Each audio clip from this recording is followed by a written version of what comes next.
بسم اللہ الرحمن الرحیم۔ السلام علیکم ورحمۃ اللہ وبرکاتہ۔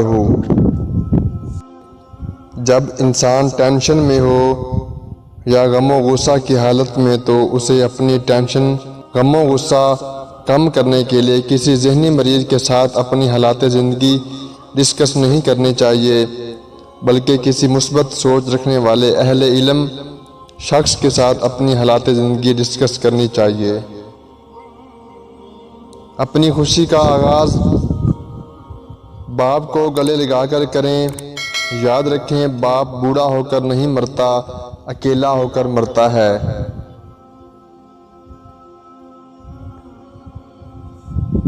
نبی اکرم صلی اللہ علیہ وآلہ وسلم نے فرمایا، جب کوئی مسلمان مجھ پر درود بھیجتا ہے تو فرشتے جب تک وہ مجھ پر درود بھیجتا ہے اس کے لیے دعا کرتے رہتے ہیں۔ اب بندہ چاہے تو مجھ پر کم درود بھیجے یا زیادہ بھیجے۔ اپنے جسم کو ضرورت سے زیادہ مت سنواریں، اسے تو مٹی میں مل جانا ہے۔ سنوارنا ہے تو اپنی روح کو سنواریں، کیونکہ اسے اپنے رب کے پاس جانا ہے۔ لڑائی جھگڑے میں جو معذرت کر لیتا ہے تو ایسا نہیں ہے کہ وہ سب سے زیادہ خطا نہیں، بلکہ وہ سب سے زیادہ محبت کرنے والا ہوتا ہے۔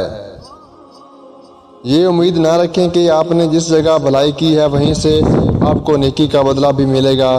کبھی کبھی بلکہ زیادہ تر آپ جس جگہ پر نیکی کرتے ہیں اس کا بدلہ کسی دوسری جگہ سے مل جاتا ہے جہاں سے آپ کو امید ہی نہیں ہوتی۔ مرد عورتوں کو توڑنا اور رلانا بند کر دیں۔ جس دن یہ سمجھ جائیں گے، حضور صلی اللہ علیہ وآلہ وسلم نے فرمایا، عورتوں کے معاملے میں اللہ سے ڈرو۔ جو دل چاہے کرو، مگر کوشش کرو کہ لوگوں کی روح کو زخمی مت کرو، کیونکہ جسم کے زخم کی ہزاروں دوائیاں، ہزاروں طبیب مل جاتے ہیں، مگر روح کے طبیب بازار سے بہت کم ملتے ہیں۔ عورت کی دو خوبیاں ضدی سے ضدی مرد کو بھی اس کا اپنا بنا دیتی ہیں: مرد کی عزت کرنا اور صبر کر کے اسے سمجھنا، مرد سے اونچی آواز میں بولنے کے بجائے طریقے سے بات اس تک پہنچانا۔ بارگاہ رب العزت میں دعا گو ہوں، اللہ پاک آپ کو اپنی رحمتوں اور برکتوں سے مالا مال کرے، رزق میں خیر و برکت عطا فرمائے اور ہمیشہ اپنی حفظ و امان میں رکھے، آمین ثم آمین۔ اگر یہ ویڈیو پسند آئے تو ہمارے چینل کو سبسکرائب ضرور کیجیے گا اور اپنے دوستوں کے ساتھ شیئر بھی کرنا نہ بھولیے گا۔ آپ کی محبتوں کا بے حد شکریہ۔